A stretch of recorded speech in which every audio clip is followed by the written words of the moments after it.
6 months ago, Governor Rick Snyder repealed the mandatory motorcycle helmet law, but it did not come without controversy.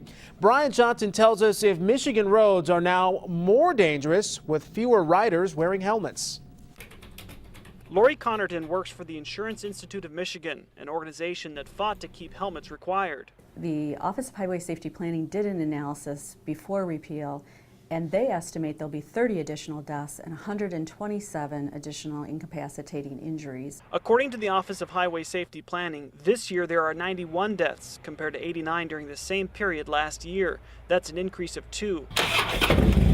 Incapacitating injuries, however, are up by 14%. The Office of Highway Safety Planning declined our request for an interview. They say the data from this year is too provisional and that it's too early to draw conclusions. Noel Laporte works for the bikers organization that wanted adults to have the option to go helmetless. ABATE, the American Bikers Aiming Toward Education. He says this year there are almost 5,000 more registered motorcyclists, and yet fatalities have not increased as insurance companies projected. Which I think makes the numbers even more relevant because we had increased registrations, a lot more traffic, and a negligible change in fatalities. He says the numbers won't increase this year or ever, and says this year's numbers are even more telling because it was a record year for biking. I mean, this in a season where we had record-setting temperatures and probably the best biking season in Michigan that we've ever had.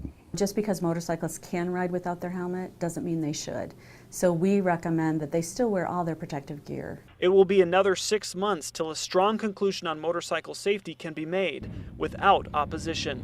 In Lansing, Brian Johnson, Fox 47 News. Bikers have to be at least 21 or have passed a motorcycle safety course to ride legally without a helmet. They also have to have additional insurance.